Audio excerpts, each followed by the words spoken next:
Now I'm going to talk about the first part of Chapter 2, uh, the production possibilities curve. That's what I'm going to work through anyway. Largely when I'm doing these things, I'm going to be focused on the models in the chapter. There may be other terminology and things in a chapter that I'm not going to devote a lot of time on these videos to because those are the easy things to just go back and read and learn from the book. But explaining the models is where I think I'm maybe useful. So that's what I'm looking to do. A couple terms that I need to get out of the way to get to those, in this case, I want to get out of the way to get to the model. In my notes, first thing I defined for Chapter 2, related to Chapter 2, is actually the term social science. Because economics is something that really falls under the umbrella of a social science. A social science, according to a very, very academic, high-end source here. This is from answers.com. Social science is the study of human society and the individual relationships in and to society. And that's really what we're doing. A lot of times we're talking about financial things, and those are what the relationships, how the relationships are happening. But what we're doing really falls under that umbrella. And I think it's a little bit more interesting to realize that it falls under that umbrella personally than to just think it's just related to business or trade. So that's why that's there. And then the next thing we need to define is assumptions. We all, I think, know the meaning of the word assumptions. It's doing something without complete information. But why do we make assumptions? Have you thought about that? Assumptions are useful for us because at least assumptions can get us in the ballpark of something. It's better than doing nothing at all. Because if we needed to have complete information about everything we were trying to analyze, we would never be able to analyze anything because complete information is something that is really unattainable. There's always something else to know. So we make assumptions, and with that we can model, which is what we're going to get to today. Before we model, we're going to use, when we're doing analysis, when economists do analysis, they do use the scientific method. I believe that's probably the way I remember my undergraduate experience. It was in book after book, and it was defined as we collect data. We have some expectation or hypothesis about a relationship, so we collect data that's related to our relationship. We test the data. We typically do that in economics with software. To determine a relationship within the data, and then hopefully we get some results published. In the scientific method, in most fields, I remember that from my undergraduate experience, I would say we form a law. There are very few laws in economics. As I've mentioned somewhere before, on one hand we have this, on the other hand we have that. And so there are very few things called laws, and I could think of 3 or 4. And there are papers published that point to data that violate those laws. So we don't go that far usually in economics, but we still use the scientific method. And when I'm saying we're using the scientific method, what we're talking about doing when we analyze the data is modeling. Why do we model things? This word model, we all know this word. What is it to model something, or what is a model? You might be thinking of attractive people walking around in clothes or something. You might be thinking of little plastic things that you can get that you glue together that form like a model car or a model ship or something like that. You might be thinking about a model like this one that I'm going to draw. They all do share something in common. Even the people walking around in the clothes share something in common with this thing that I just held up, and the toy kind of things that you can make, you put together with plastic pieces. They're all a simplification of reality. You see, you and I can't see ourselves in all those different outfits, all those sets of clothes. But we can see someone else in it and get an idea of what we might look like in that outfit. It's a simplification of reality. And we have to simplify complex ideas because they are so complex that we can't analyze them without simplifying. So that's why we have models like the one that I just held up that we're going to work on now. Our first model, as I said, in this book and in most books, it's called the production possibilities curve. Okay, in general, that's what it's called, the PPC. I'm going to go to a different name for basically the same thing, briefly, to introduce it. I'm going to introduce it not as the PPC, but as the PPF. The PP is the same. Uh, the PPF is the Production Possibilities Frontier. The Production Possibilities Frontier is what I'm going to start with because I want to emphasize this word frontier to help you get sort of the first increment in thinking and understanding this thing. When I say the word frontier, what springs to your mind? I know a lot of people are probably thinking about like the Wild West.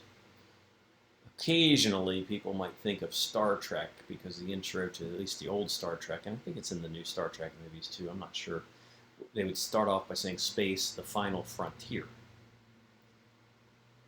So the West and Star Trek, other than the coming together in Cowboys versus Aliens, which is a really underrated film, what do these things have in common?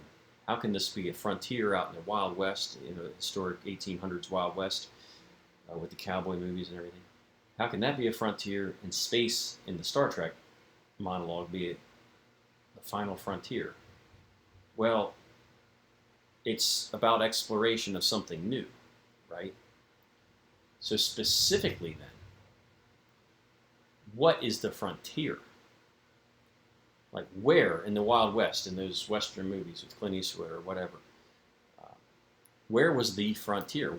What did that really mean? Was that the whole West? Was that everybody walking around with big hats on? What was this frontier thing? Well, the two terms have the same meaning when you recognize that the frontier is the outer edge of something. The frontier is actually the edge of what is known.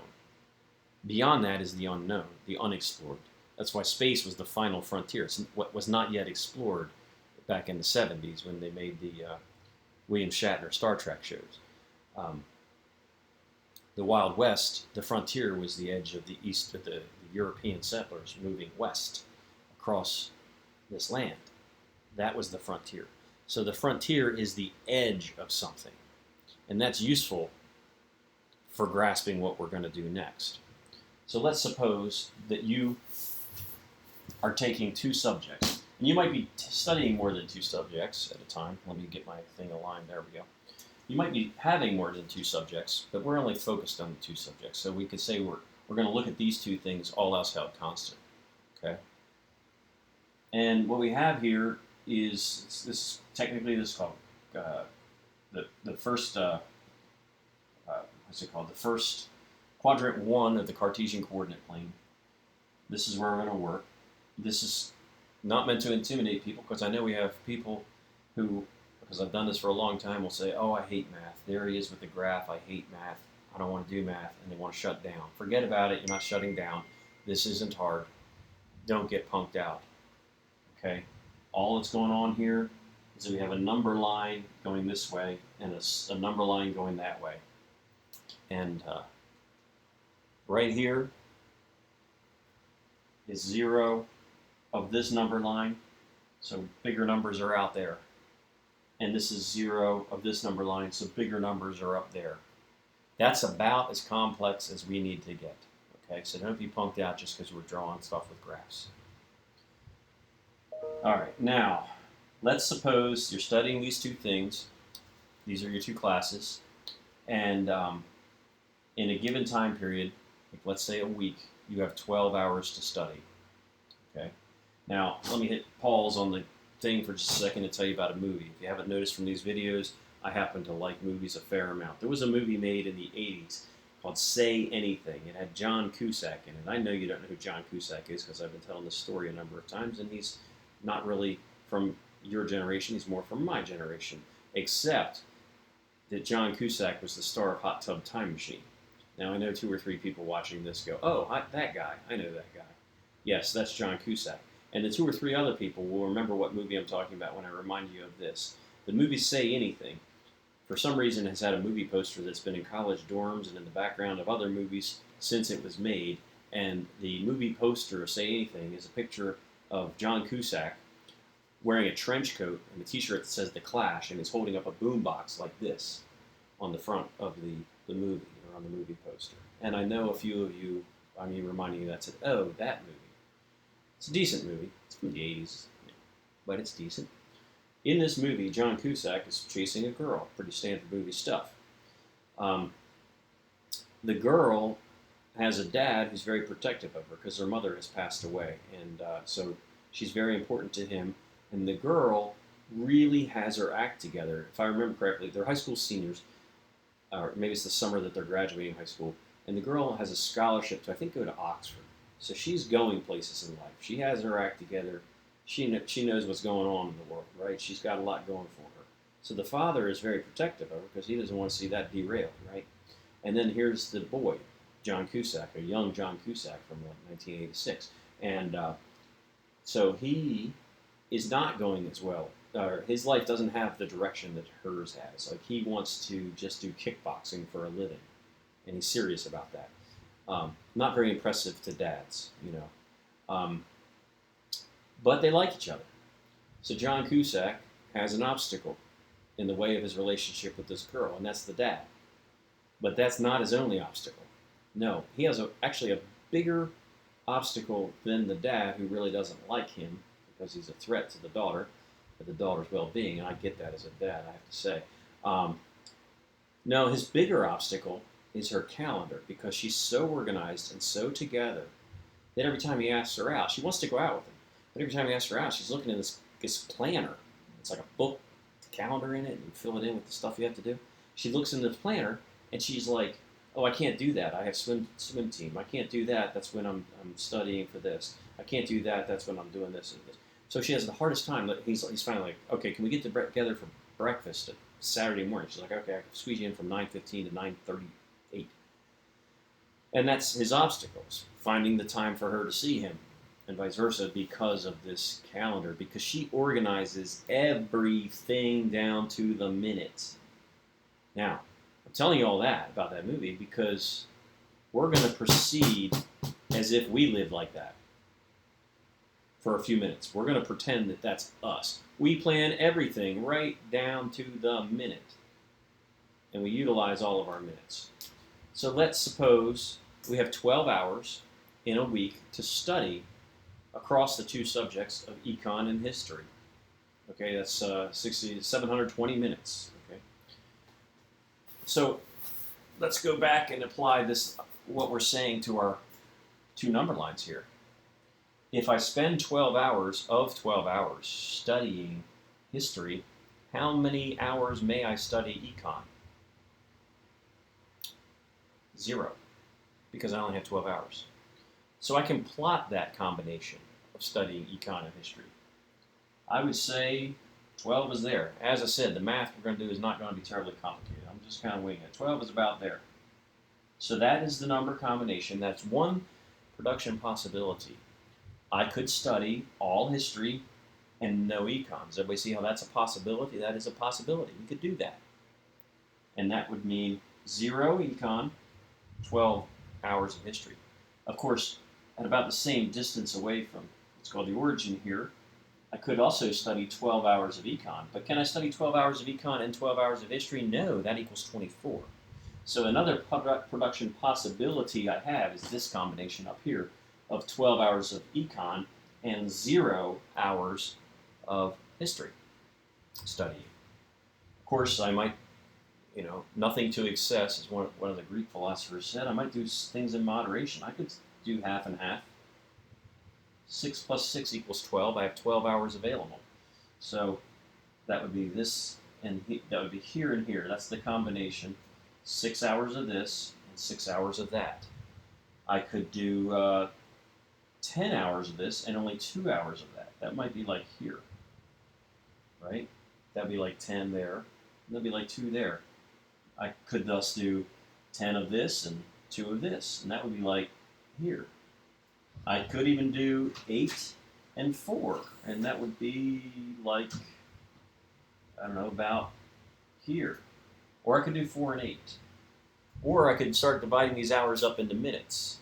And if I did that, I'd have a lot of dots. Or I could divide those minutes into seconds, and then I'd have even more dots. So if I kept filling in all these possibilities, we'd have a very long video, and it would amount to nothing except that you would eventually see that if I plotted every possibility of combinations of time that summed to 12, they would form a line like this. That would be breaking up 12 in every possible infinitely small time combination that sums to 12. Now, that said, let me change to a different marker so things stand out better on the board. Give me a second.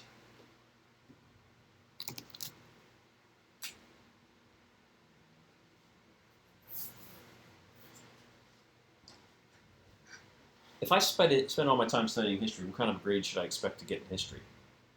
Let's say an A, right? Because it's devoting all your time to it, right? So you can get an A. Well, what kind of grade would I expect to get in econ if I then pursued that A and went to 12 hours here? Probably I'd be dropping the F-bomb because I'm not studying it at all. Econ's not that easy, okay? History.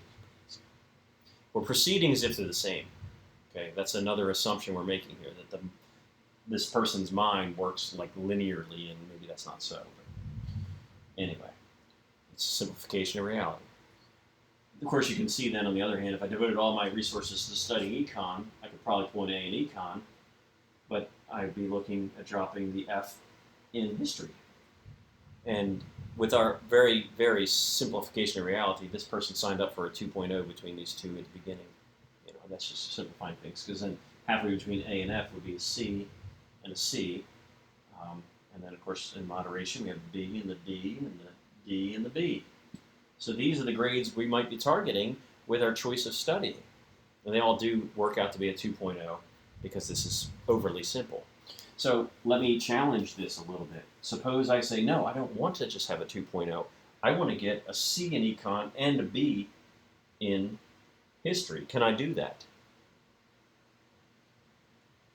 I can't do that because a B in history requires, it looks like, about 8 or 9 hours of study, and the C in econ takes about 6, and let's say 8 plus 6, because if that's where that lines up, that's equal to like 4. That's equal, not like 14. That's equal to 14, and that's more than 12. So that combination, if I, want to do that, it's out here, and that's the beauty of calling this a frontier. This is the edge of what I can do. I can't do that. It's beyond the edge given the resources of what I have. Okay? What could make me get there? Some class somewhere else gets canceled. I don't have to go to work one day. Let's suppose I pick up 2 hours on the week. If I pick up 2 hours somewhere, something else happens, this becomes 14, this becomes 14, my whole curve expands. This is more resources.